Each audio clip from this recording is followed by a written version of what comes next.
Good morning class. हाँ जी, तो सबसे पहले तो आप सभी को गणतंत्र दिवस की बहुत बहुत शुभकामनाएं। साथ में बसंत पंचमी की भी बहुत बहुत शुभकामनाएं। हाँ जी, चलिए भाई आखिरी सेट पर बात शुरू कर रहे हैं अपन लोग। जनरल रूल्स ऑफ इंटरप्रिटेशन में कुछ सेक्शन अपने पास में है, 5 से लगा करके 8 तक अपने बचे हुए हैं। बाकी तो मैंने आगे 9 वाले तो पढ़ लिए थे। तो इनमें अपने पास में सबसे पहले आ रहा है भी सेक्शन नंबर 5। कल आप लोगों से मैंने बात की थी इसके ऊपर थोड़ी सी। Coming into operation of enactment, कोई भी एक्ट या एनेक्टमेंट अप्लाई कब से होगा, एनफोर्स कब से होगा। तो अब ये पूरा का पूरा जो पार्ट है ना वो पूरे इंपॉर्टेंट है। सेक्शन 5 और सेक्शन 6 दो तो मोस्ट इंपॉर्टेंट है ही है। बाकी ठीक है 7 8 से आ जाए तो बात अलग है, लेकिन ये तो बहुत बार एग्जाम के अंदर आ चुके हैं मोस्ट इंपॉर्टेंट पार्ट में से। तो देखो क्या बोला है, where any central act is not specifically mention a particular date to come into force, यानी किसी एक्ट में अगर कोई स्पेसिफिक डेट दे रखी है, नहीं दे रखी है, नहीं दे रखी है, मेंशन नहीं कर रखी है, it shall be implemented on the day on which it receive ascent of, consent of किसका, गवर्नर जनरल। सर अब ये कौन है, देखो पुराने टाइम पे गवर्नर जनरल होते थे, नाउ टाइम उसको अपन बोलते हैं president of India in case of central act made before the commencement. तो ये जो हमारा इंडियन कॉन्स्टिट्यूशन कमेंसमेंट में आया, कब से आया, अरे कब से आया, यही तो पढ़ रहे हैं आज अपन, बढ़िया सेक्शन है, 26 जनवरी 1950 से। तो उससे पहले प्रेसिडेंट को बोला जाता था गवर्नर जनरल, बराबर। तो एंड आफ्टर उसके बाद बोला जाने लगा president in case of act of parliament. तो सर एग्जाम में अपने को क्या करना है, अपने को प्रेसिडेंट ऑफ इंडिया ही लिखना है, क्योंकि अभी गवर्नर जनरल का रोल जो है वो क्या हो चुका है, खत्म हो चुका है।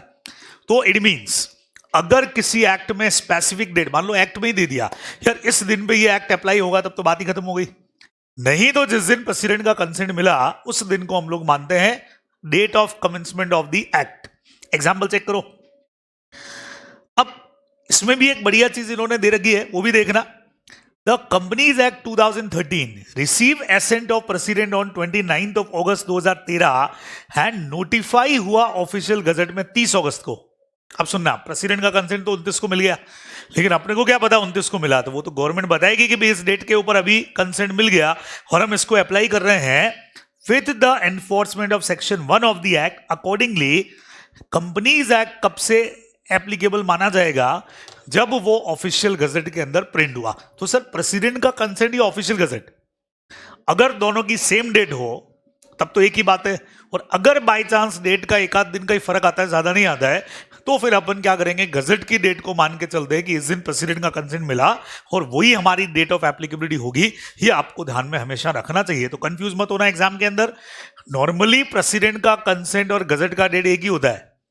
बाई चांस कभी डिफरेंस दिख जाए तो अपने को क्या मान के चलना है, गजट वाला जो डेट रहेगा, जिस दिन ऑफिशियल गजट में नोटिफिकेशन आ गया उस दिन से वो एप्लीकेबल हो जाएगा। ये आपको ध्यान में रखना चाहिए। खत्म। अब सोचो सेकंड वाला तो बहुत इजी है। If any specific date of enforcement is prescribe in the gazette, मान लो गजट में नोटिफिकेशन तो आज के दिन पे आ गया 26 जनवरी 2023 को, लेकिन उसमें यह लिख दिया कि हम इसको अप्लाई करेंगे 1 अप्रैल 2023 से, तो फिर कब से अप्लाई होगा, 1 अप्रैल 2023 से। तो act shall into enforcement from such date. तो कई बार गवर्नमेंट क्या करती है, नोटिफिकेशन पहले निकाल देती है और उसमें एप्लीकेबिलिटी का एक डेट डाल देती है, यार नया फाइनेंशियल ईयर जब चालू होगा 1 अप्रैल, वहां से हम इसको एप्लीकेबल मानेंगे। तो फिर वहां जैसे जीएसटी का था, नोटिफिकेशन गजट में पहले ही आ गया था, लेकिन डेट ऑफ एप्लीकेबिलिटी बात की थी, तो जब एप्लीकेबिलिटी की डेट है वहां से कमेंसमेंट माना जाएगा। तो एग्जाम्पल क्या कहता है, SEBI issue of capital and disclosure requirement 5th amendment regulation 2015 was issued by SEBI. Notification आ गया था 14 अगस्त 2015 को ही, लेकिन इफेक्टिव कब से बनाना चाह रहे थे वो उसको, 1 जनवरी 2016 से। तो नोटिफिकेशन के अंदर लिख दिया कि दिस इज एप्लीकेबल फ्रॉम 1 जनवरी 2016 तो फिर डेट ऑफ एप्लीकेबिलिटी क्या मानी जाएगी, 1 जनवरी 2016। ये अपने को ध्यान में रखना चाहिए। तो रूल्स क्या कहते हैं भी, बहुत सिंपल। अगर ऐसा बी पॉइंट की तरह कोई डेट नहीं दे रखा है तो प्रेसिडेंट का कंसेंट डेट अपने को लेना है। प्रेसिडेंट का कंसेंट और गजट नोटिफिकेशन का डेट अगर अलग अलग दिखे तो फिर गजट नोटिफिकेशन वाला डेट वैलिड माना जाएगा। ये आप लोग ध्यान में रखोगे, बात खत्म हो गई।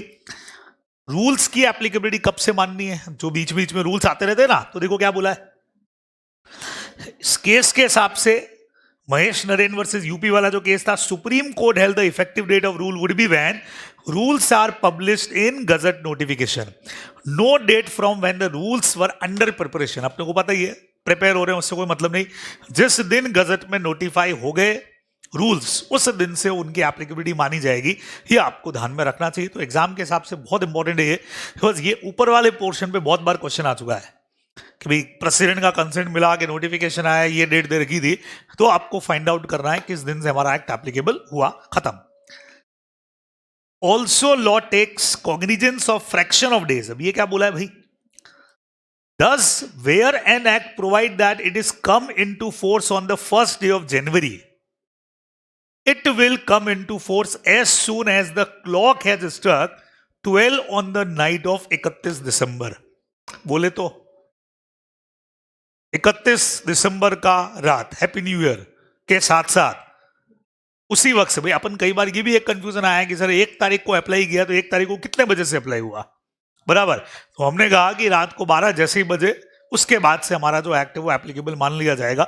ये भी एक अच्छा पोर्शन छोटा सा इंटरप्रिटेशन के लिए देके रखा है। क्वेश्चन तो नहीं बना, लेकिन बढ़िया पॉइंट है, अक्सर चूक जाते हैं इसमें, ये अपने को ध्यान में रखना चाहिए। खत्म हो गया। चलिए जी, अब आने जा रहा है भाई सबसे जबरदस्त वाला सेक्शन, जो है इफेक्ट ऑफ रिपील। समझना, थोड़ा सा इसको ढंग से पढ़ना पड़ेगा। 3 एक वर्ड में डिफरेंस भी अपने को देखना पड़ेगा। रिपील, एक वर्ड तो यहीं पे दे दिया आपको डिलीट, और एक वर्ड पढ़ेंगे ओमिट। ठीक है, देखते हैं क्या चीज है। वैसे रिपील का सिंपल मीनिंग अपन ने लिया क्या था, 1-2 दिन में आया भी था, ये कल भी आया था, हटा देना। रीएनेक्ट करेंगे तो वापस आ जाएगा, अदरवाइज रिपील का मतलब है कि वो तो हटा। वेयर एनी सेंट्रल कोई भी लॉ और any regulation made after the commencement of this act, ये तो सब में लिखा हुआ है क्योंकि ये इस एक्ट के बाद पे ही अप्लाई हो रही है चीजें। ठीक है, रिपील्स, तो मैं इसको ऐसे बोल देता हूं, वेयर एनी सेंट्रल एक्ट और regulation repeals any act made और yet to made. Yet to made का मतलब बनना था लेकिन उससे पहले उसको क्या कर दिया, रिपील। कई बार कर देते हैं, चीजें बन चुकी हैं, लेकिन जैसे अपना ये वाला था ही था, कल जो अपन एग्रीकल्चर वाला बोल रहे थे, तो बनने ही वाला था, वो तो बन चुका भी था, लेकिन उसको क्या करना पड़ा, एप्लीकेबिलिटी से पहले ही रिपील करना पड़ गया। फिर आगे बोला, अब थोड़ी देर के लिए अपन क्या करेंगे, इस वर्ड को भूल जाएंगे, अनलेस एनोदर पर्पस एग्जिस्ट, इसको भूल जाता है। ठीक है, तो समझना, वेयर एनी सेंट्रल एक्ट रिपील्स, अगर कोई भी सेंट्रल एक्ट रिपील होता है तो एक बढ़िया चीज लिखी है, द रिपील शैल नॉट। अब रुको, सबसे पहले तो यहां पे रिपील वर्ड का मतलब क्या बताया आप लोगों ने। अच्छा, रिपील वर्ड लगता है किसी एक्ट के लिए, सबसे बड़ी बात, सेक्शन के लिए नहीं लग रहा है, किसी रूल के लिए नहीं लग रहा है फिलहाल, बाद में बात करेंगे, लेकिन कोई भी एक्ट जो है वो रिपील हो गया। ठीक है, यानी कि वो एक्ट पूरा हट गया, यही मतलब होता है। अब रिपील का एक मीनिंग अपन यहां से लेते हैं, जो आपको डिफरेंस दे रखा है ना बिटवीन रिपील एंड डिलीशन। इसकी फर्स्ट लाइन पढ़ते हैं, repeal ordinarily bring about complete obliteration. Obliteration का मतलब क्या हो गया, खत्म हो जाना, बराबर से। यहां पे जो अपने को ऑब्लिट्रेशन दे रखा है, उस ऑब्लिट्रेशन का मतलब क्या है, खत्म हो जाना, of the provision as if it never existed, यहां पे रुक जाता है। अब बताओ रिपील का मतलब क्या हुआ। रिपील का ऑर्डिनरी मीनिंग इन्होंने लिया है पूरी तरीके से एक्ट का ऐसा खत्म होना, as if it never existed, मतलब ये एक्ट ऐसा मान के चलते हैं कि कभी था ही नहीं, बिल्कुल एकदम गया। कोई भी एक्ट रिपील हो गया तो क्या प्रेजम्पशन लेके चलना है कि वो एक्ट कभी था ही नहीं। ठीक है, अगर आप लोगों ने सिंघम मूवी देखी हो, सिंघम फर्स्ट, अजय देवगन वाली, है ना, तो लास्ट सीन में वो क्या करते हैं, जयकांत शिखर को पकड़ने के लिए जाता है, सारे पुलिस वाले घुस जाते हैं उसके घर में, तो उनका जो होता है ना पुलिस का आईजी हेड, वो वहीं बैठा होता है सोफे के ऊपर ऐसे। तो कहता है वो अजयकांत शिकरे की, आईजी साहब देखो ये पुलिस वाले मुझे मार रहे हैं। वो कहता है कहाँ है आईजी, आईजी कहाँ है? आईजी तो बेचारा थक के अपने घर पे सो रहा है, आईजी तो है ही नहीं, नेवर एग्जिस्टेड। तो जैसे ही किसी एक्ट को आपने रिपील किया, मान करके चलिए नेवर एग्जिस्टेड, यानी वो एक्ट कभी अस्तित्व में था ही नहीं, ये हम प्रजम्पशन लेकर के चलते हैं। तो पहले तो रिपील का मतलब यहां से उठा लिया अपन ने, प्रोविजन अब पढ़ेंगे, लेकिन रिपील का बेस्ट मतलब डिफरेंस भी बाद में पढ़ेंगे, लेकिन मीनिंग यहां पे अपने को बढ़िया सा दे दिया। यार रिपील का मतलब है जैसे वो एक्ट कभी था ही नहीं एग्जिस्टेंस में, ये अपने को मान करके चलना है। अब वापस ऊपर आता हूं, लेकिन इन्होंने क्या बोला, द रिपील शैल नॉट, और उसके बाद इतने सारे पॉइंट्स दे रखे हैं। मतलब ये जितने वर्ड्स आगे दे रखे हैं इन पर रिपील का असर होने वाला नहीं है, समझना, इन सब पे रिपील का असर नहीं होगा। तो जब भी आप पढ़ो तो मैं इसको पढ़ने के लिए हमेशा एक काम करता हूं, सबके आगे लिख देता हूं शैल नॉट, शैल नॉट। ऐसा मैं क्यों करता हूं, क्योंकि शैल नॉट ऊपर दिया हुआ तो है, लेकिन अक्सर पढ़ते हुए अपन चूक जाते हैं कि सबके साथ शैल नॉट वर्ड है, तो मैंने सबके आगे लगा दिया शैल नॉट। अब मेरे पहले पॉइंट को ध्यान से सुनना और समझना। Repeal shall not revive anything not in force और prevail during the period at which repeal is effected. ये सेक्शन अपने आप में बहुत जबरदस्त है, एक एक पॉइंट का मीनिंग है, बहुत ध्यान से समझना। Repeal shall not revive anything. What is the meaning of revive? वापस जिंदा कर देना। रिवाइव का मतलब जिंदा कर देना, वापस से एग्जिस्टेंस में लाना। तो revive shall, sorry, repeal shall not revive anything not in force during the period which repeal is effected. अब इसका मतलब क्या है, कोई सोच सकता है? बोलो भाई। जो चीज रिपील कर दी उसको वापस नहीं लाया जा सकता है, क्या ये मतलब है इसका, या कुछ और मतलब है? बोलो भाई। Repeal shall not revive anything जो एनफोर्सेबल नहीं थी, या जिसको उस वाले एक्ट में प्रिवेंट करके रखा गया था, वो चीज रिपील करने से वापस रिवाइव होने वाली नहीं है। समझाता हूं आपको एग्जाम्पल के थ्रू, दो एग्जाम्पल लेता हूं। सेम एग्जाम्पल मैं आपको सेक्शन नंबर 7 में भी देने वाला हूं। आगे सेक्शन 7 पढ़ेंगे ना अभी, उसमें भी इसी तरह का एग्जाम्पल आएगा, ध्यान रखना। समझना, हमने स्मगलिंग को या इलीगल ड्रग्स को रोकने के लिए कोई एक्ट बनाया, और उस एक्ट में हमने क्या किया, जो भी इलीगल ड्रग्स की एक्टिविटीज थी उनको प्रोहिबिट किया हुआ है। क्या किया हुआ है? प्रोहिबिट। फिर हमने क्या कर दिया कि ये जो एक्ट बनाया इसको कर दिया रिपील। तो इसको रिपील करने से क्या ये जो इलीगल ड्रग्स पे हमने प्रिवेंशन लगाया था वो हट जाएगा क्या? वो रिवाइव हो जाएगा कि हाँ भाई अब आप इलीगल काम कर सकते हो क्योंकि एक्ट खत्म हो गया है? सवाल ही नहीं। जो चीज प्रोहिबिटेड थी वो प्रोहिबिटेड रहेगी। अच्छा, एक बढ़िया चीज, एक चीज इन्होंने बीच में दे दी, अनलेस अनदर पर्पस एग्जिस्ट। मतलब अगर लिखा हुआ आ जाए कि भाई हाँ ये हटाए इसलिए है कि अब ड्रग्स के ऊपर कोई रेस्ट्रिक्शन नहीं रहेगा, तो बात अलग है। अदरवाइज उस चीज को खत्म करने से जो चीजें प्रोहिबिट की थी वो वापस से रिवाइव होने वाली नहीं है। अच्छा, एक और एग्जांपल देता हूं। सपोज करो हमने एक्ट 1 बनाया, एक्ट 1 बनाया और इसको हमने कर दिया रिपील। ध्यान रखिएगा, जो रिपील होता है, मतलब जो एक्ट रिपील करते हैं उसको बोलते हैं रिपील्ड। जो वर्ड लगता है वो रिपील्ड एक्ट कहलाता है। इसको रिपील करके हमने बनाया एक्ट 2। एक्ट 2 को कहा जाता है रिपीलिंग एक्ट। क्या कहा जाता है? रिपीलिंग। उसकी जगह पे ही आ रहा है। तो सुनना, सबसे पहले एक्ट 1 बनाया, एक्ट 1 को हमने रिपील्ड कर दिया, उसकी जगह पे नया आ गया कौन सा? Act number 2। उसकी जगह पे हमने नया एनेक्टमेंट कर दिया। अब ध्यान से सुनना, अगर हम इसको भी रिपील कर दें तो क्या एक्ट 1 अपने आप से वापस रिवाइव हो जाएगा क्या?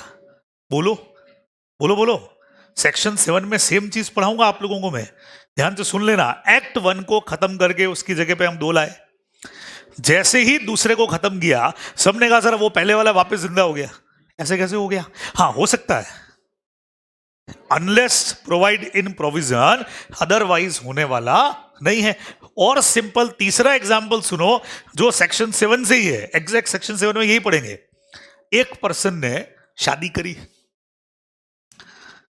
पहली वाइफ को डिवोर्स करके दूसरी शादी कर ली, दूसरी वाली को भी डिवोर्स कर दिया, तो पहले वाली ऑटोमेटिकली रिवाइव, पहले वाली के पास पहुंच के देख उसके लिए तुझे छोड़ा, अब मैंने उसे भी छोड़ा, तू मेरी लाइफ में डायरेक्ट एंटर।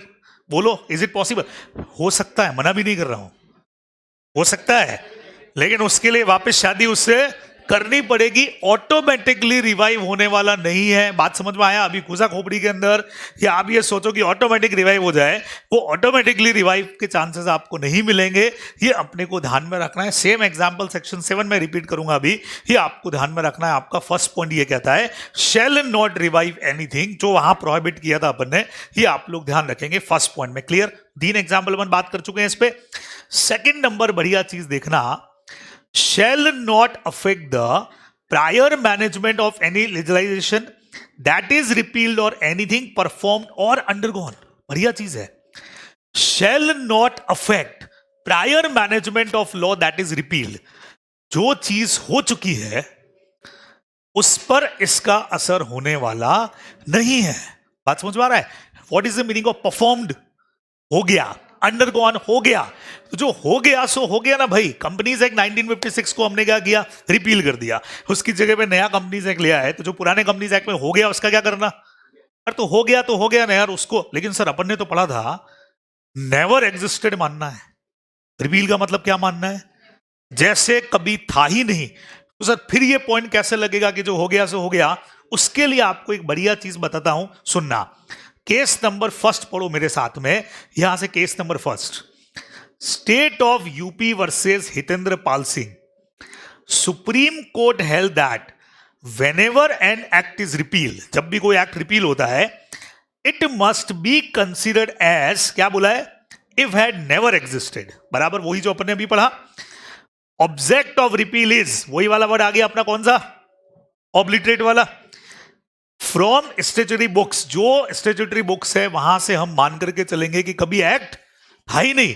लेकिन अगली लाइन बहुत इंपॉर्टेंट है, except for certain purpose as provided under section 6 of the act, जो इस वक्त मैं आपको पढ़ा रहा हूं। मतलब वैसे तो ये एक्ट मर जाएगा, ये मान के चलेंगे कि लॉ की बुक्स के अंदर कभी एक्ट था ही नहीं, उन पर्पस को छोड़ करके जो सेक्शन 6 में आपको दे रखे हैं, और वही सेक्शन 6 वक्त मैं आपको पढ़ा रहा हूं, तो इट मींस यहां जो लिखा हुआ है वो सब जिंदा रहेगा, बाकी हम ये मान के चलेंगे कि एक्ट कभी जिंदा था ही नहीं। तो what is the meaning of repeal? यार एक्ट खत्म, ऐसा मान के चलेंगे, नेवर एग्जिस्टेड। लेकिन शैल नॉट रिवाइव एनीथिंग, तो पहले नॉट इन्फोर्सेबल दी है, वो इन्फोर्स नहीं हो जाएगी।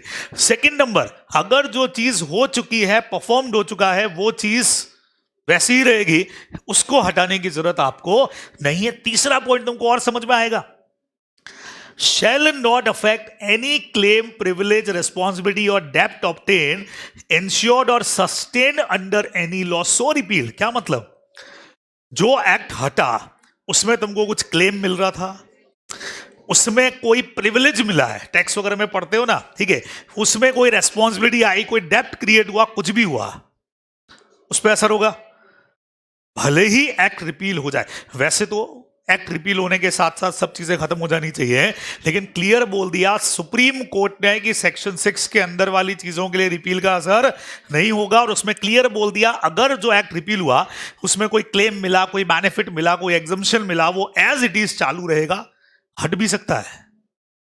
ऊपर वाली लाइन से unless another purpose exist, otherwise आपको सब कुछ मिलेगा, ये अपने को ध्यान में रखना चाहिए। और एक काम करेंगे, इसी पॉइंट के साथ में लास्ट पॉइंट पहले पढ़ लेंगे, अफेक्ट एनी इंक्वायरी वाला, उसी के साथ पढ़ लेते हैं इसको। अफेक्ट एनी इंक्वायरी, लिटिगेशन और remedy with regard to such claim. कौन सा क्लेम? वो जो ऊपर पढ़ा थर्ड पॉइंट में, सच क्लेम, प्रिविलेजेस, डेप्ट, रेस्पॉन्सिबिलिटी और एनी इंक्वायरी, लिटिगेशन और remedy may be initiated, continued और इंसिस्टेड। क्या मतलब हुआ अब इस पॉइंट का? मान लेते हैं कि ये एक्ट जब रिपील हुआ उससे पहले कोई चीज कंटिन्यू चल रही थी, कोई केस इनिशिएटेड हो चुका था, प्रोसेस के अंदर है और बीच में एक्ट हमारा रिपील हो गया, क्या करना है? तो वो चलता रहेगा, उस पर असर होने वाला नहीं है। वैसे तो बार बार बोल रहा हूं मैं, रिपील का मतलब नेवर एग्जिस्टेड मानना है, लेकिन except situation provided in section number 6, जो पुराना चला आ रहा है। 1956 में अगर कोई केस चला आ रहा था तो भले ही 2013 आ गया, वो चलेगा उसी हिसाब से, वो खत्म नहीं होगा। ये अपने को ध्यान में रखना चाहिए। तो कोई इंक्वायरी चल रही है, लिटिगेशन का मतलब सब जानते हो, कोई केस चल रहा है प्रोसीडिंग, कोई रेमेडी के लिए बात हो रही है, वो आपको एज इट इज मिलती रहेगी। ये अपने को ध्यान में रखना चाहिए। और अब बीच वाला पॉइंट ये जो बच गया, shall not affect any punishment, forfeiture, penalty sustained with regard to any offense। सजा मिल चुकी है, पुराना जो एक्ट रिपील हुआ उसमें 10 साल के लिए भाई साहब को जेल में डाल दिया, जाओ जेल में। 3 साल हुए और एक्ट रिपील हो गया, अगर आ रहा हूं मैं बाहर, बोलो आएगा कि 7 साल बाद ही आएगा? 7 साल बाद ही आएगा भाई। वो ये नहीं कह सकता कि जब एक्ट ही रिपील हो गया और लॉ में लिखा हुआ है रिपील का मतलब नेवर एग्जिस्टेड, तो बस नेवर एग्जिस्टेड, बात खत्म, मुझे बाहर निकालो। नहीं निकालेंगे। पुराना अगर कोई पनिशमेंट तुमको मिला है, लिटिगेशन चल रहा है, एज इट इज रहेगा, ये अपने को ध्यान में रखना है। तो पनिशमेंट हो, फॉरफीचर और पेनल्टी। फॉरफीचर अपन जानते ही हैं, पेनल्टी की वजह से कई बार अपन सीज कर देते हैं प्रॉपर्टी वगैरह को, वो सब चीजें पेनल्टी सस्टेन जो है वो एज इट इज चलेंगी कोई ऑफेंस के लिए, ये अपने को ध्यान में रखना चाहिए। ये कंसेप्ट है अपना रिपील का। तो सर क्वेश्चन कैसा बनेगा? आज तक जो क्वेश्चन बने थ्योरिटिकल क्वेश्चन ज्यादा बने हैं, सीधा क्वेश्चन एक्सप्लेन करो रिपील को। तो मैंने कल इसलिए आपको बोला ना, कुछ चीजें रटनी पड़ेंगी, याद करनी पड़ेंगी। एक बार समझ में आ गया फिर याद करना भी इजी होगा, तो याद करना पड़ेगा आपको। यहां पे रिपील को थोड़ा सा पॉइंट आ सकते हैं। एक केस बीच में बचा हुआ है, उसको भी देखो। कोल्हापुर वाला केस क्या कहता है? Supreme court held that section 6 only apply to repeal, not to omission. Omission पे नहीं लगता। And applies when repeal is of a central act और regulation, not of a rule. समझ गए भाई अपन एक बात? तो इसका मतलब there is a difference between repeal and omission. अभी ओमिशन पढ़ते हैं पहले, फिर आगे डिलीशन का डिफरेंस भी देखेंगे। तो रिपील में और ओमिशन में डिफरेंस है। क्या डिफरेंस है बात करते हैं अभी। दूसरा, रिपील वाला जो पॉइंट है वो रूल्स पे भी नहीं लगता है, सिर्फ और सिर्फ लगता है किसी भी एक्ट पर, सेंट्रल एक्ट पर ये रूल लगता है। जैसे कंपनीज एक्ट को अपन ने रिपील किया, ये अपने को ध्यान में रखना चाहिए। तो अब अपन देख लेते हैं डिफरेंस। क्या वर्ड है अपना? ओमिशन वर्सेस क्या पढ़ रहे हैं अपन? रिपील। तो रिपील और ओमिशन में क्या डिफरेंस हो गया, ध्यान से समझना। रिपील का मतलब किसी एक्ट को ही रिपील करना। ओमिशन हमेशा होता है सेक्शन का, रूल्स का, सेक्शन का। अपनी बुक में कई जगह पे तुमने एक वर्ड पढ़ा है ओमिटेड, है ना? मैंने क्या किया कि वो वर्ड यूं क्यों रहने दिया, हटाया नहीं उसको, बस उसके आगे चूंकि सेक्शन हट गया, वो पॉइंट हट गया, तो उसके आगे अपन ने क्या लिख दिया? ओमिटेड। तो कोई भी सेक्शन या सेक्शन का पार्ट अगर बीच में से गायब हो रहा है तो उसके लिए क्या वर्ड यूज होता है? ओमिटेड। और पूरा का पूरा एक्ट ही हट रहा है तो उसके लिए क्या होता है? रिपील। एक तो ये डिफरेंस है दोनों में। दूसरा बढ़िया डिफरेंस समझना, रिपील में अपन ये मान के चल रहे थे नेवर एग्जिस्टेड, नेवर एग्जिस्टेड, लेकिन पुराना अगर कुछ चल रहा है सेक्शन 6 के हिसाब से तो उसको अपन चलने देंगे। और अगर कोई चीज ओमिट होती है तो हम यहां पे भी मान के चलते हैं नेवर एग्जिस्टेड, था ही नहीं, और उस वर्ड को एज इट इज वहां से हटा दिया जाता है। बिल्कुल। अच्छा सुनना, एक खास बात, उससे रिलेटेड अगर कोई प्रोसीडिंग भी चल रही है, खत्म। क्या बोला मैंने? उससे रिलेटेड अगर कोई प्रोसीडिंग्स भी चल रही हैं तो वहीं की वहीं खत्म हो जाएंगी। ये अपने को ध्यान में रखना। एक बेस्ट एग्जांपल, ये हम लोग एग्जांपल पढ़ रहे थे, नया ये जब आया था ना, 2017 की बात है। अब वहां पे गुवाहाटी हाई कोर्ट में केस चल रहा था। केस चल रहा था सर्विस टैक्स का। किसका चल रहा था? सर्विस टैक्स केस चल रहा है। और बीच में गवर्नमेंट ने क्या किया? सर्विस टैक्स वर्ड को कर दिया ओमिट। सुनना, सर्विस टैक्स वर्ड जो था उसको कर दिया गया ओमिटेड, और उसकी जगह नया वर्ड आ गया जीएसटी, वर्ड ओमिट कर दिया, सेक्शन जो थे सर्विस टैक्स के वो सारे के सारे क्या हो गए, ओमिट। नया एक बाद में जीएसटी का बन गया है वो तो ठीक है, लेकिन नॉर्मल जो हमारा टैक्स एक्ट था उसमें जो भी सर्विस टैक्स के प्रोविजंस थे उन सबको ओमिट करके उसकी जगह जीएसटी वर्ड रिप्लेस कर दिया। अब सवाल है, कोर्ट के सामने ये मैटर आया कि सर वो जो सर्विस टैक्स के मैटर चल रहे थे उनका क्या करना है। एक पार्टी कह रही थी कि सर मैटर जो चल रहा है वो तो चलेगा, उसमें क्या फर्क पड़ रहा है। दूसरी पार्टी कह रही थी नहीं सर, लॉ ने वर्ड को ओमिट किया है और ओमिट करते हैं तो मतलब खत्म है ही नहीं, बिल्कुल नेवर एग्जिस्टेड। अब यहां पे हाई कोर्ट ने, गुवाहाटी हाई कोर्ट ने डिसीजन दिया कि अपने को यही मान करके चलना है कि ये वर्ड कभी एक्ट के अंदर था ही नहीं, और जो प्रोसीडिंग्स चल रही है खत्म किया जाए उनको, वहीं पे वो सारी की सारी प्रोसीडिंग ड्रॉप हो जाएंगी, स्टॉप हो जाएंगी, खत्म हो जाएंगी। ये अपने को ध्यान में रखना चाहिए। तो ये एक मेजर डिफरेंस है अपना ओमिशन के बीच में और रिपील के बीच। ओमिशन वैसे कोर्स में नहीं आप लोगों के, है ना, लेकिन चूंकि ये सेक्शन एक वर्ड आ गया यहाँ पे, यार ये ओमिशन से बिल्कुल अलग होता है और रूल्स के ऊपर भी नहीं लगता है, तो अपने को ओमिशन का मतलब पता होना चाहिए। तो रिपील होता है पूरा का पूरा एक्ट, जबकि ओमिट होता है पर्टिकुलर सेक्शन। रिपील में अगर कोई चीजें पहले हो चुकी हैं तो वो एज इट इज रहेंगी, कोई चल रही है तो कंटिन्यू रहेंगी, लेकिन यहां पे एब्सोल्यूट खत्म हो जाएंगी, कंप्लीट विड्रॉ हो जाएगा, जैसे कि वो वर्ड कभी था ही नहीं। ये अपने को मान करके चलना है, तो ये ध्यान रखेंगे। और तीसरा एक वर्ड और आ गया, डिलीशन क्या होता है। तो यहां से दो चीजें डिलीशन की पढ़ो। अच्छा, ये तो वही दे रखा था, रिपील गई, देयर बाय अफेक्टिंग जो भी राइट्स एंड कॉजेस थे ये छोड़ो। डिलीशन का मीनिंग यहां से चेक करो क्या बोला है।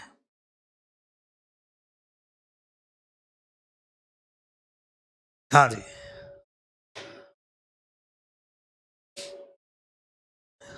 बोलो भाई।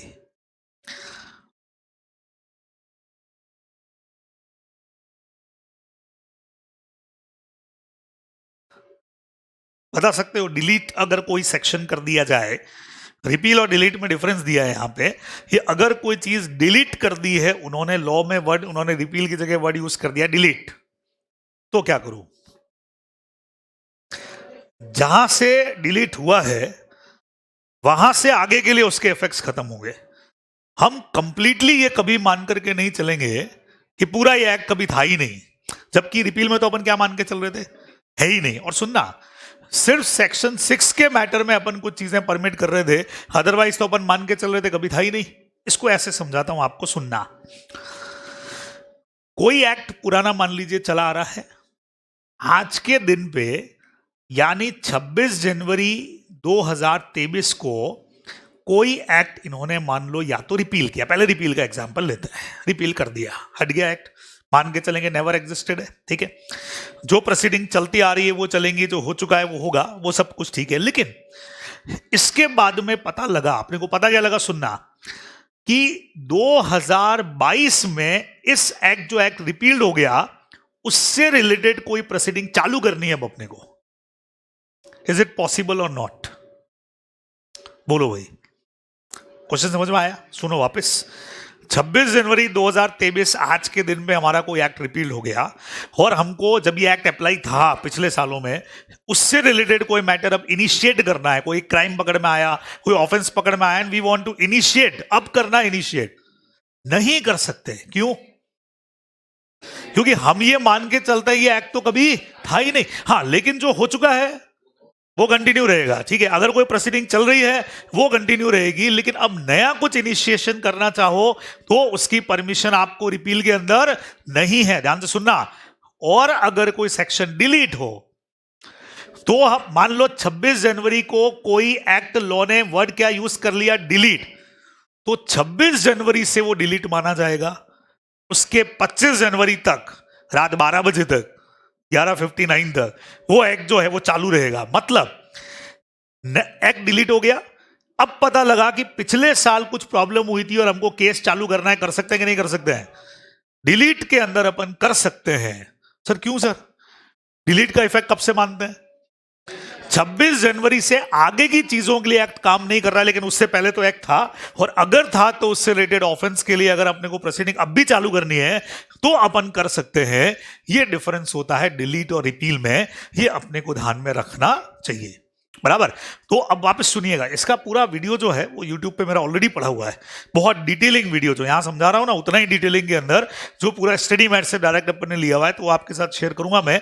तो उसमें कुछ खास खास सेक्शन बताए गए हैं, जैसे सेक्शन 6 हो गया, 7 हो गया, 8 हो गया, इमूवेबल प्रॉपर्टी वाला हो गया, कुछ कुछ एकदम खास है, तो उन पे बहुत डिटेलिंग के अंदर इसी तरह से बात की है, तो आप बहुत आराम से भी उसको देख सकते हैं वहां पे भी। तो अब इस पॉइंट को वापस सुने और समझें। रिपील, डिलीट, पहले इन दो की बात करते हैं। रिपील का मतलब सर कोई एक्ट नेवर एग्जिस्टेड था, कभी था ही नहीं। डिलीट का मतलब सर जिस दिन से उसको डिलीट किया उसके बाद के लिए एग्जिस्ट नहीं था, लेकिन पहले के लिए तो था। तो दोनों में फर्क क्या है भाई? सर मान लो रिपील में अगर रिपील होने से पहले के किसी मैटर के लिए अब प्रोसीडिंग चालू करनी हो तो लॉ परमिशन नहीं देता है, लेकिन डिलीट के केस में पुरानी कोई प्रोसीडिंग अब चालू करनी हो तो लॉ मना नहीं करता है, आराम से आप करिए, क्योंकि डिलीट से पहले तो एक चालू था। अच्छा, रिपील में एक और खास बात, पुराना कुछ चला आ रहा है वो भले ही चलता रहेगा, नया कुछ चालू नहीं कर पाओगे भाई, ये अपने को ध्यान रखना है, ठीक है। सर फिर ये ओमिट वर्ड क्या था? बेटा एक्ट के लिए काम आता ही नहीं है, सेक्शन और रूल्स के लिए ओमिट वर्ड काम आता है, और ओमिटेड हो गया तो हम मान के चलते हैं न तो कोई अब वो प्रोसीडिंग उससे रिलेटेड आगे चलेगी, और जो पुरानी चल भी रही है वो भी खत्म हो जाएगी। Best example service tax versus GST जैसे रियल केसेस हैं ये, बराबर। गुवाहाटी वाला जो केस है मुझे ध्यान में है, जब ये नया प्रोविजन आया था ना तो मैं बियानी सर से ही डिस्कस कर रहा था, मैंने सर इसका कोई लेटेस्ट एग्जांपल अगर आप दो तो मुझे तो पुराने निकाल के लाने पड़ेंगे। तो सर ने गुवाहाटी वाले केस का पूरा डिटेल मेरे को व्हाट्सएप किया, तो उसको जब स्टडी किया तो पता लगा कि हाँ भाई कोर्ट ने तो क्या बोल दिया, सर्विस टैक्स के जो भी मैटर्स प्रोसीडिंग चल भी रही थी सारी की सारी प्रोसीडिंग्स खत्म करो, क्योंकि वर्ड लॉ ने क्या यूज कर लिया? ओमिट। ओमिट कर लिया तो अब वो वर्ड है ही नहीं, बात ही खत्म, अब सब काम नया तरीके से होगा, ये अपने को ध्यान में रखना चाहिए। तो ये प्रोविजन आपका यहां आकर के खत्म हो जाएगा, नंबर 6 खत्म, बराबर। तो बहुत बढ़िया सेक्शन है, वापस से इसको जरूर पढ़ना फटाफट। सेक्शन नंबर 6A में आओ। 6A क्या कहता है? वेयर एनी सेंट्रल, अच्छा क्या है? Repeal of act making textual amendment in the act. ये क्या बोल दिया? Repeal of act making textual amendment in the act और रेगुलेशन। पढ़ के देखो एक बार, चेक करो क्या लिखा है।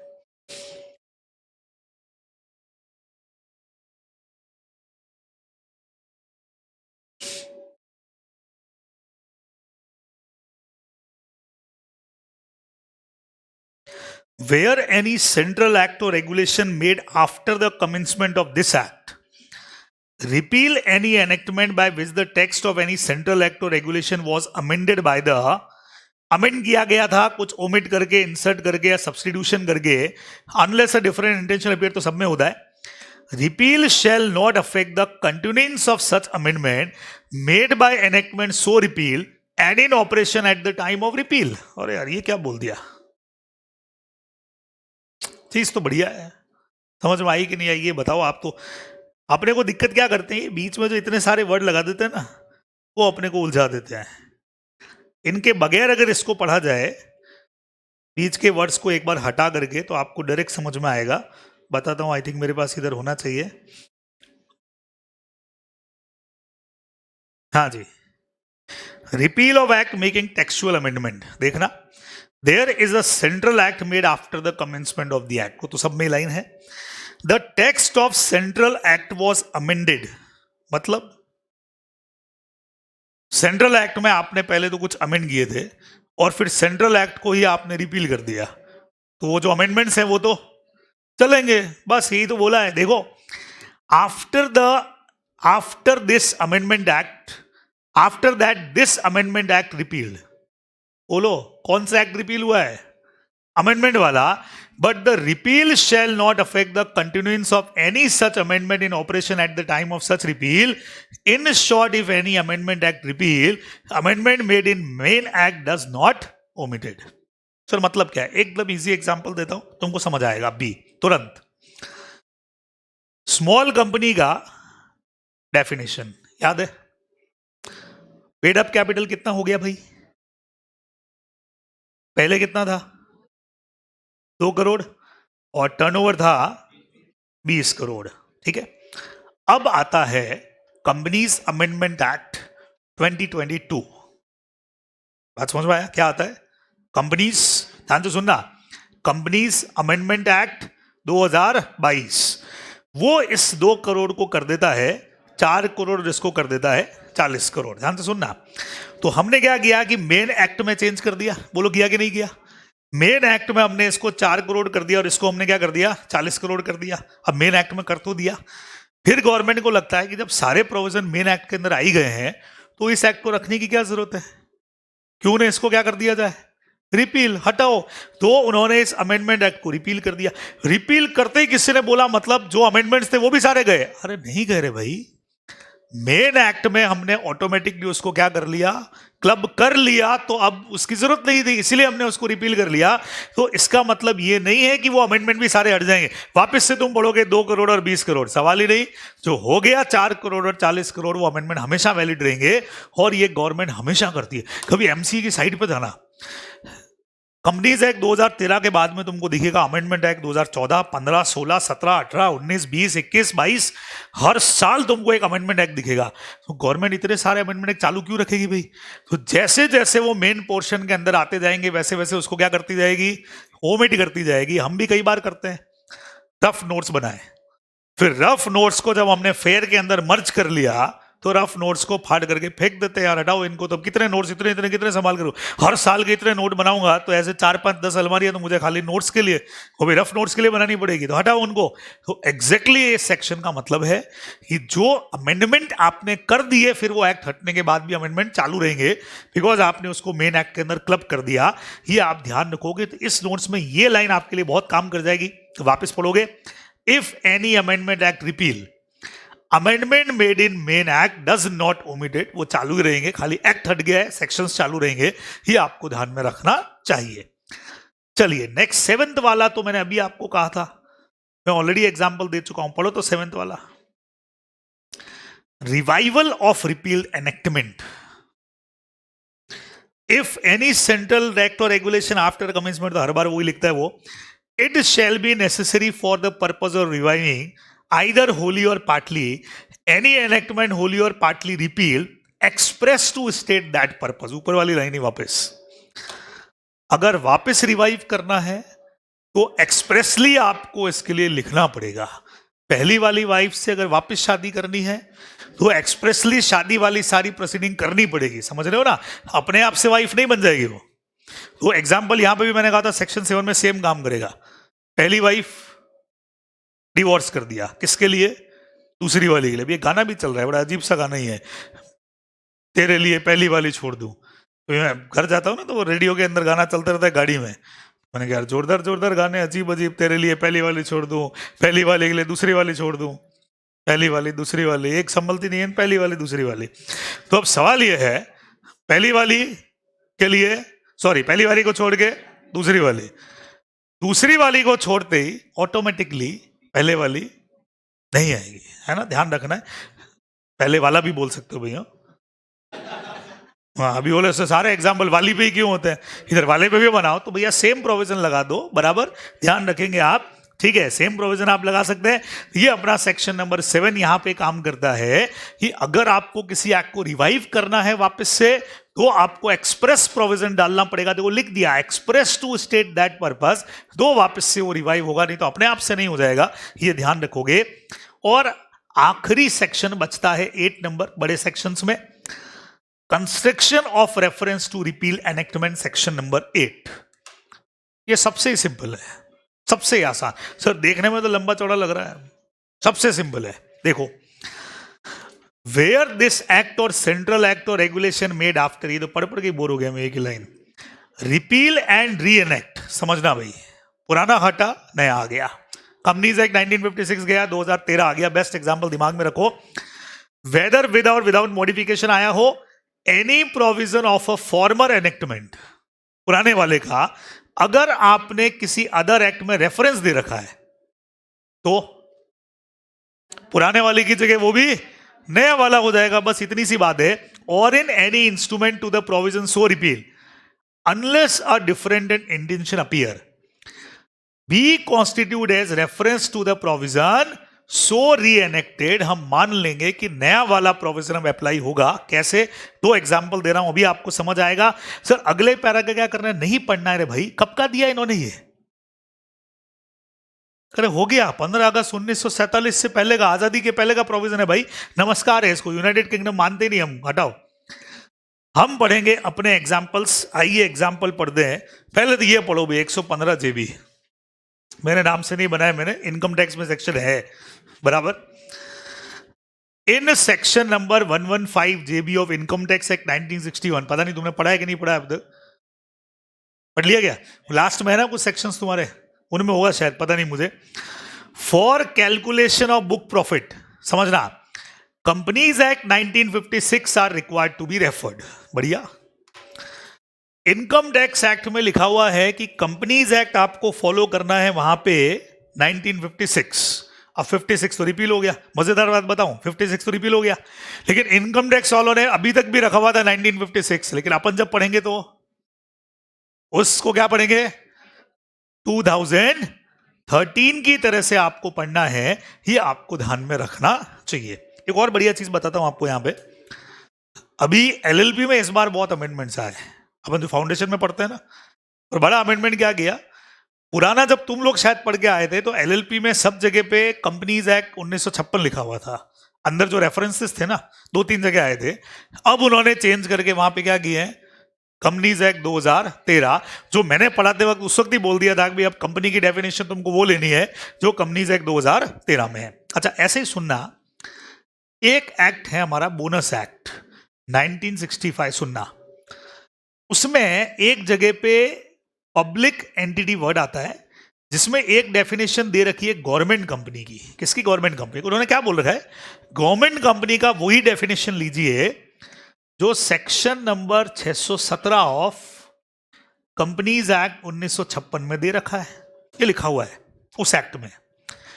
आज के दिन पे जब मैं किसी को बोनस एक्ट पढ़ाऊंगा, मैं क्या करूंगा, ये एक्ट तो रिपील हो गया और रीएनेक्ट भी हो गया, तो मैं उसको पढ़ाऊंगा कि बेटा इसकी जगह पे अब तुझको काम में लेना है section 2 clause 45 of companies act 2013। बात समझ में आई? और सर सेक्शन तो हमको पता ही नहीं था, इसीलिए तो मैंने लिख दिया है, क्योंकि मुझे भी नहीं पता है बराबर। हो सकता है यही हो, तुमको भी नहीं पता है तो मेरे आराम है, मैं कुछ भी लिख दूं यहाँ पे बराबर, ठीक है। तो यही है, सेक्शन नंबर 2 है, क्लॉज 45 है, चेक कर लेना, वो चेक कर रही है उधर से फटाफट, ठीक है। तो कहने का मतलब क्या हो गया अब इस पॉइंट का, अगर किसी ऐसे एक्ट का रेफरेंस आपने दूसरे एक्ट में लिया जो एक्ट रिपील हो चुका है और उसकी जगह रीएनेक्ट हो चुका है, तो हम क्या करेंगे, रीएनेक्ट वाला अपन रेफरेंस दे देंगे, मान लेंगे कि रीएनेक्टेड वाला है। ये आप लोग इधर ध्यान में रखने वाले हो। देखो फटाफट से, एक एग्जाम्पल और था उसमें शायद, ये बोलो तो गौरी शंकर वाला। In Gauri Shankar Gaur versus state of UP, it was held that every act his own distinction. If a later act merely makes a reference to a former act or existing law, it is only by reference and all amendment repeals. New law subsequently made will have effect. वही हो गया, पुराने की जगह पे नया law बनाया तो आपको नए वाले को इफेक्ट देना है, अनलेस बाई चांस अगर कोई पुराने वाले को सेव करना चाहे तो बात अलग है, वो तो हमने सब जगह पढ़ा, अदरवाइज आपका रेफरेंस भी चेंज हो जाएगा, ये आपको ध्यान में रखना चाहिए। सिंपल से अपनी बात हो गई। तो हर एक्ट कई बार दूसरे एक्ट, जैसे मान लो अपना वो सी एक्ट पढ़ते हैं, कल भी मैंने पढ़ाया था 1949, कल को वो अमेंड होकर के चेंज होकर के नया आ गया 2023, तो जहां जहां 1949 लिखा हुआ है, आगे की क्लासेस वालों को बोलूंगा कि वहां पे 2023 पढ़ोगे भाई तुम, ये अपने को ध्यान में रखना चाहिए। तो यहां आकर के अपना मैक्सिमम पोर्शन हो गया है खत्म। सर कुछ छोटे मोटे पॉइंट बचे हुए थे, कुछ थे क्या? वो नहीं पढ़ना है बराबर। चलिए एक चीज बताइए, सेक्शन, अरे नहीं पढ़ने का, सीरियसली ले लिया तुमने बराबर। कुछ कुछ चीजें हैं, एक दो बताता हूं। जैसे एक वर्ड आ रहा है बार बार, एक्ट और एनेक्टमेंट। एनेक्टमेंट क्या चीज है? देखो सिर्फ डेफिनेशन एग्जाम में आ सकती है, डायरेक्ट पूछ लेंगे। Enactment shall include a regulation as here after defined and any regulation of, अब इसीलिए पढ़ने को बोला तुमको, बंगाल, मद्रास, बॉम्बे कोड। सर ये क्या है? ये सब इंडिपेंडेंस से पहले की चीजें हैं। And shall also include any provision contain in any act और सच रेगुलेशन सो एनफोर्स्ड। सर ये तो हमसे पढ़ा ही नहीं जाएगा, ये सिंपल याद करके जाने की चीजें हैं, आती नहीं है एग्जाम के अंदर। वैसे नॉर्मली अगर बात करूं एनेक्टमेंट की, तो एक्ट से थोड़ा सा वाइडर लेवल हो गया, जिसमें अपन एक्ट को भी इंक्लूड मानते हैं, रूल्स रेगुलेशंस भी काफ़ी चीज़ें इंक्लूड मानते हैं। तो वर्ड कई जगह पे आपने सेक्शन में एक्ट वर्ड नहीं पढ़ा है, बार बार क्या पढ़ रहे हैं अपन, एनेक्टमेंट पढ़ रहे हैं। ये अपने को ध्यान में रखना है, कोई खास बात नहीं है। अच्छा, अब जैसे सेंट्रल गवर्नमेंट की डेफिनेशन देखो आप। अब ये डेफिनेशन में इन्होंने वो तब की दी है जब अपना कंट्री बटा हुआ था स्टेट्स में। ये देख रहे हो, part A, part B, part C, ऐसे स्टेट्स में था। ये सब डेफिनेशंस अब अपने काम की है नहीं, तो अपने को पढ़ने का जरूरत नहीं है। वैसे सिंपल नोट्स में शायद मैंने दे भी दिया हो।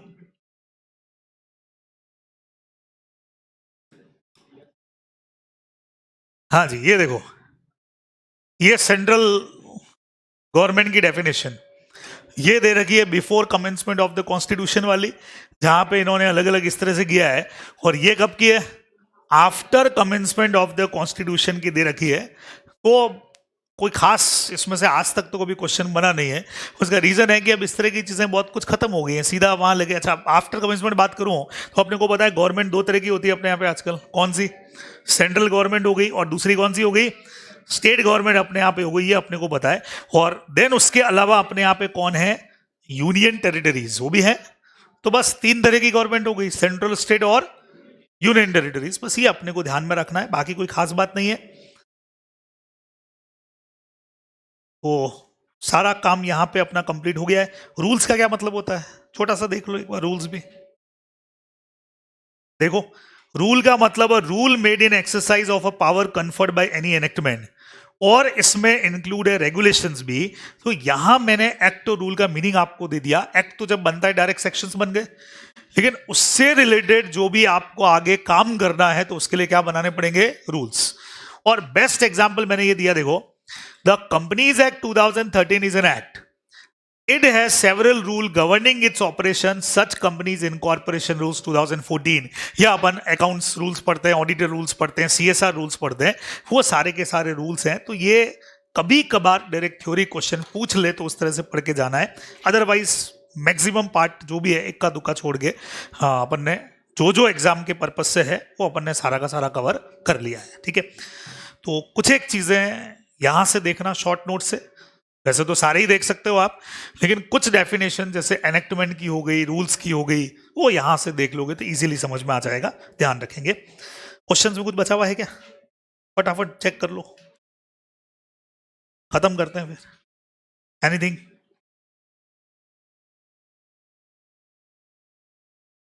है क्या कुछ, पढ़ो फटाफट, क्या है कुछ ऐसा खास नया पॉइंट, कौन सा वाला है ये, सेक्शन 5 पे। What is the effect of implementation of the rules that are issued between, नहीं कौन सा, 6th वाला था ना। हाँ, ये तो एग्जाम्पल किया ना अपने सेम। कौन सी डेट एप्लीकेबिलिटी की माने, 1 जनवरी 2016। सेक्शन 5 कहता है कि या तो नोटिफिकेशन में डेट दे रखी होगी तो वो माननी है, नहीं दे रखी हो तो जिस दिन प्रेसिडेंट का कंसेंट आया, और बाय चांस प्रेसिडेंट का कंसेंट और गजट की डेट अलग अलग हो तो गजट वाली डेट को अपने को मान लेना है। बस ऐसा ही क्वेश्चन बनेगा इसके ऊपर। ये अपना टॉपिक खत्म हुआ। तो यहां आकर के अपना जनरल क्लॉजेस खत्म। अब बचता है 6.5 घंटे का कोर्स। अब वो कब होता है देखते हैं। बात की है मैंने सर से, बात की है मैंने।